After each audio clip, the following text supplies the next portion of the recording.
Nick, Nickelodeon.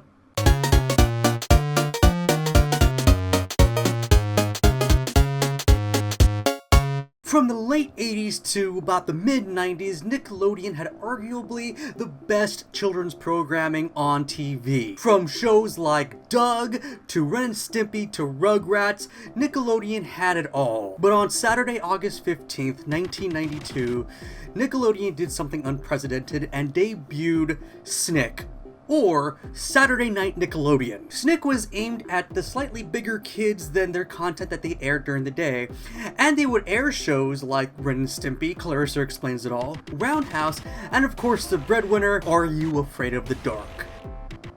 The early 90s was a glorious time for scary content aimed at kids, what with things like Goosebumps being widely popular, as well as scary stories to tell in the dark, scary stories for sleepovers, Are You Afraid of the Dark rose with them to creep kids out on Saturday nights. And it was by far one of Nick's most successful shows, lasting 7 seasons, 91 episodes from 1992 to 1996, and again with the revival from 1999 to 2000. Which featured a slightly different cast. The series consisted of a very simple premise. A group of friends huddled around a campfire deep in the woods telling scary stories to each other. They were called the Midnight Society. And each member of the Midnight Society had their own personality and story structure that carried on throughout the series. And a few of them had reoccurring characters inside their stories. For example, Gary always had Zardo. No mister, accent on the dough.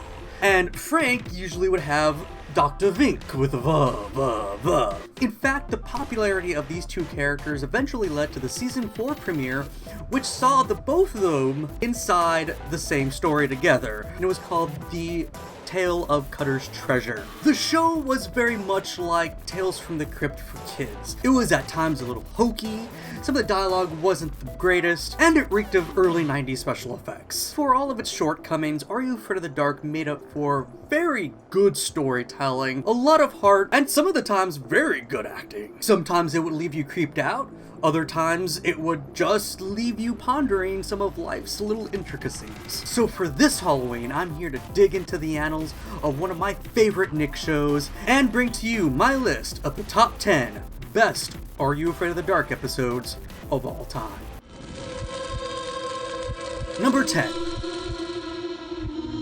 The Tale of the Ghastly Grinner. This story focused mainly on Ethan Wood, a kid whose dream was to draw for comic books. And look at his artwork! Jesus Christ, I don't even know half the adults that could draw like this kid. That is some good shit. Regardless, he comes in contact with a local comic book shop proprietor who gives him a copy of a comic book her father drew called The Ghastly Grinner, a very evil entity who would drain people of their emotions until they're laughing idiots. And she gave him the last copy. Unfortunately, the copy that he was given, the last copy known, was destroyed in a fish tank by his evil chemistry teacher. A teacher that so stuck up that every school seems to have one. Anyways, in an effort to try and dry out the comic book, he puts it in a microwave. Unfortunately, the microwave short circuits, overheats, and explodes. And its microwavy properties, chemical properties or whatever, mixed with the ink of the comic book, and unleashes the Grinner into the real world. And it's up to Ethan and his friend to try and put back the Grinner and destroy this evil menace once and for all. I just recently watched this episode, and it strangely holds up, what with the oversaturation of the comic book movie market nowadays. It's a great episode that feeds the imaginations of old people and young people alike, and it has a truly disturbed villain, very much like the Joker. Original, creative, and gross, The Tale of the Ghastly Grinner is one of the greats. Number 9. The Tale of the Phone Police. Ever make crank calls back in the day? Just dial *67 and you too could leave hilarious if not misguided, messages for people, basically anybody in the phone book. I mean, like, this one time I crank called this one dude acting like a porn agency and saying that his daughter needed to be at a certain place the next day, but she would be very, very well compensated if she just acted in my porn movie. Then he told me his daughter was 6 years old. Suffice to say, that was probably the last crank call I ever made. Anyways, the story revolves around a couple of kids that make just these crank calls to people, and as a result, they get infiltrated and stalked by the infamous phone police. And they find out the hard way that playing with the telephone can't just be bad, it can also be very dangerous. And the notorious phone police can come over and royally screw up your day. Number 8. The Tale of the 13th Floor. Now, this is one of the episodes that got replayed a lot when I was a kid, and thankfully so, it was super weird. A brother and sister are invited to test out a bunch of games for a game laboratory that is conveniently set up on the vacant floor of their apartment building. But what they don't know and come to realize is that that game area was specifically set up just for them. Or more specifically, the girl. But why? To what end? And we later find out that the people in charge of the game laboratory want the girl to go with them. Where to? We don't know.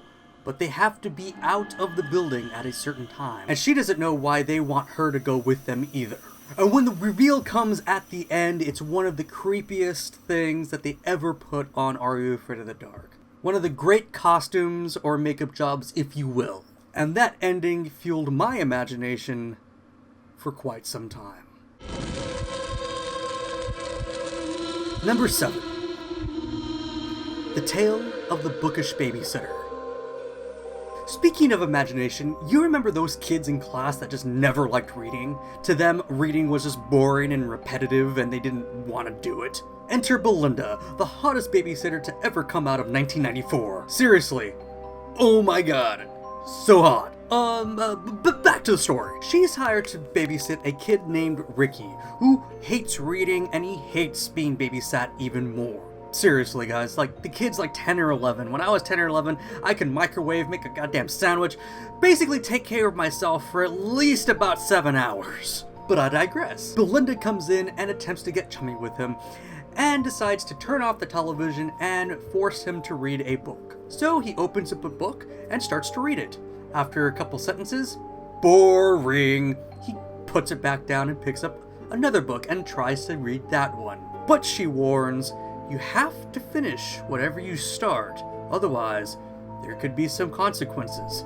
And there is. For the characters in the book come magically to life, and it is up to him to try and make sense of this mess.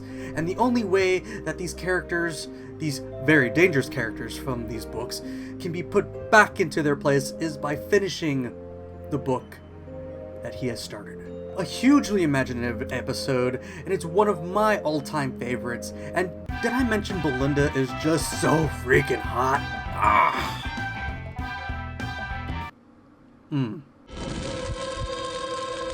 Number 6. The Tale of the Laughing in the Dark. What is it about clowns that went from being funny, idiotic jokesters to evil fucking bastards? I don't personally know, but Are You Afraid of the Dark gave us one of the best killer clowns in recent memory. Cue in Josh, a kid who is not afraid of anything. And on a dare, he goes to the local funhouse at the local carnival and steals the nose from Zeebo the Clown. And Zeebo is said to have been haunted by his former master, and chaos ensues, for he is being stalked by Zeebo the Clown, who just wants back his fucking nose. Just give him back his nose! And you know Zeebo was around because of that awful stench of old cigar that followed him wherever he went. Now this is one of the few episodes that people still talk about to this day. Probably because Zeebo was just so goddamn terrifying, even for a kid's show. It was a very good premise, and it was an immensely memorable character to the Are You Afraid of the Dark canon. You'll have the most fun in the park when you're laughing in the dark. Number 5. The Tale of the Pinball Wizard.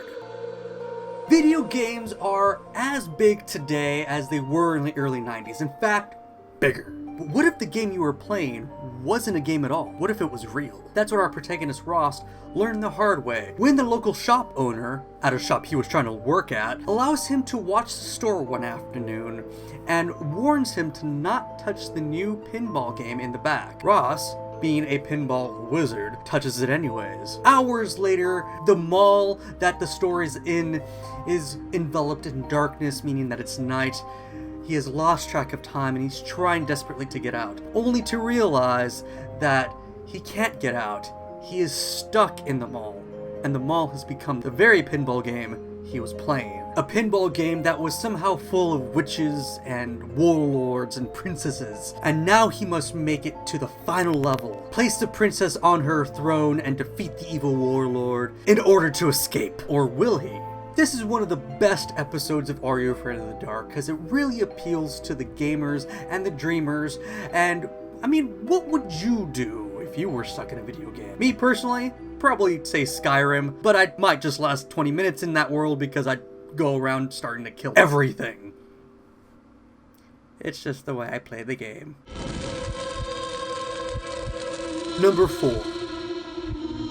The Tale of the Dream Girl.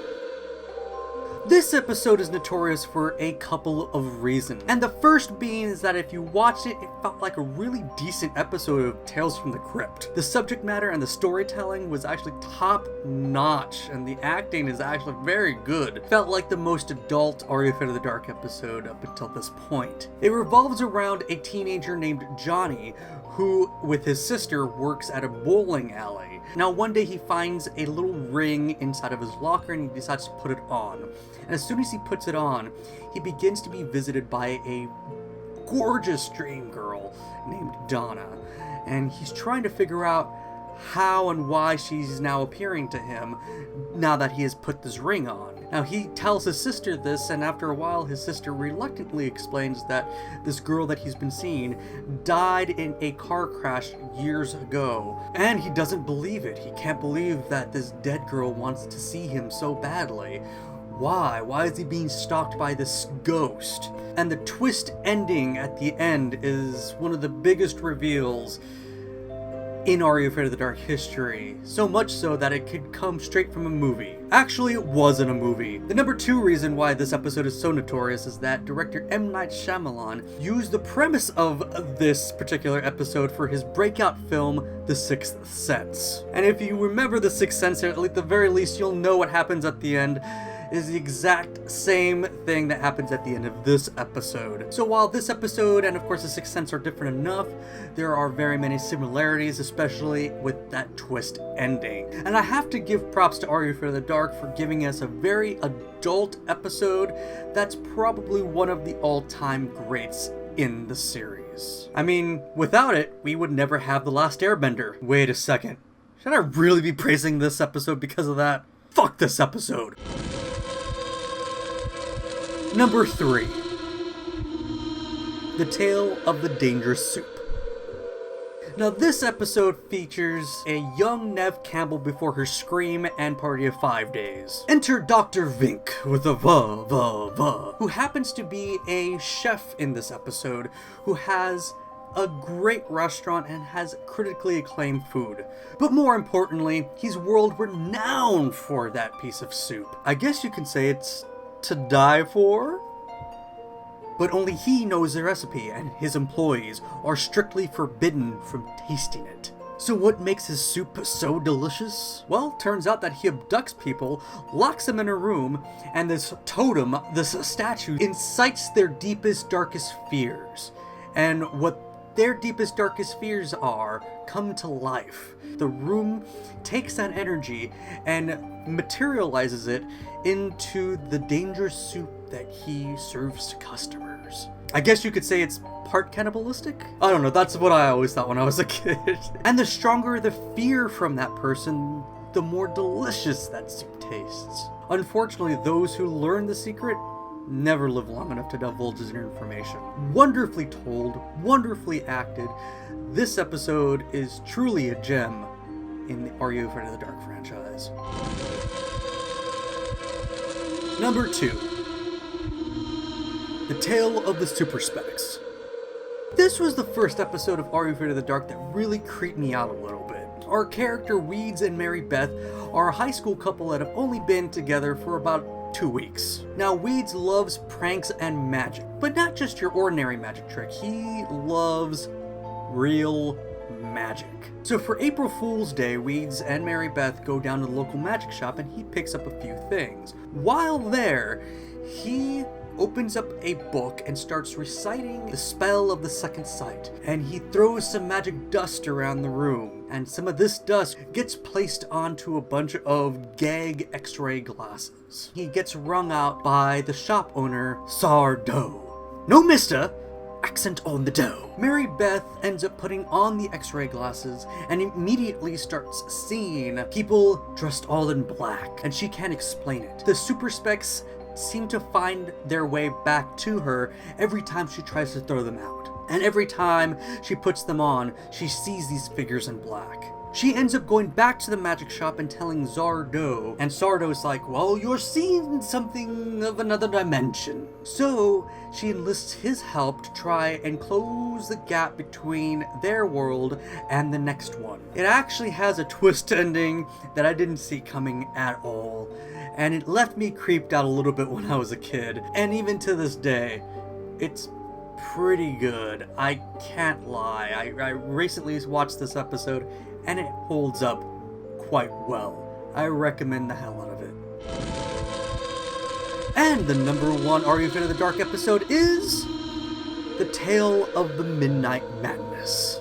This was the only Are You Afraid of the Dark episode that genuinely scared the crap out of me, and to this day remains a love letter to the film that it was inspired by, 1922's silent Nosferatu, directed by F.W. Murnau. The story revolves around Pete and Katie, 2 teenagers that work at the local historic movie theater. Business has been on the decline as of late, and they try and raise money to try and save the theater from being demolished or sold. Once again, in comes Dr. Vink with a va.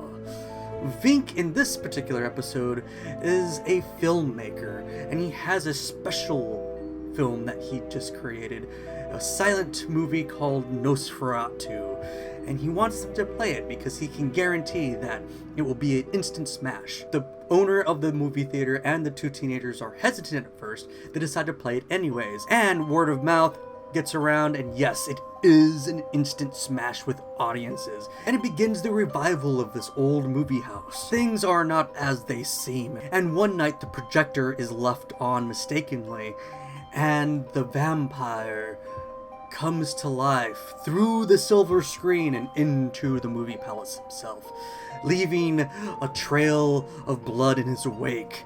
And it's up to Pete and Katie to try and restore order and make sure that they defeat this demon before he claims another victim. Now, when I saw the original Nosferatu, I have to say it creeped me out, and to this day it's one of my all-time favorite horror movies. It's just such a good film. The visuals, the German expressionism, and then the portrayal of Nosferatu, Count Dracula, as you may call him, because that's what it was based off of, Bram Stoker's novel. Max Schreck portrayed him so devilishly, gave me nightmares for nights and nights.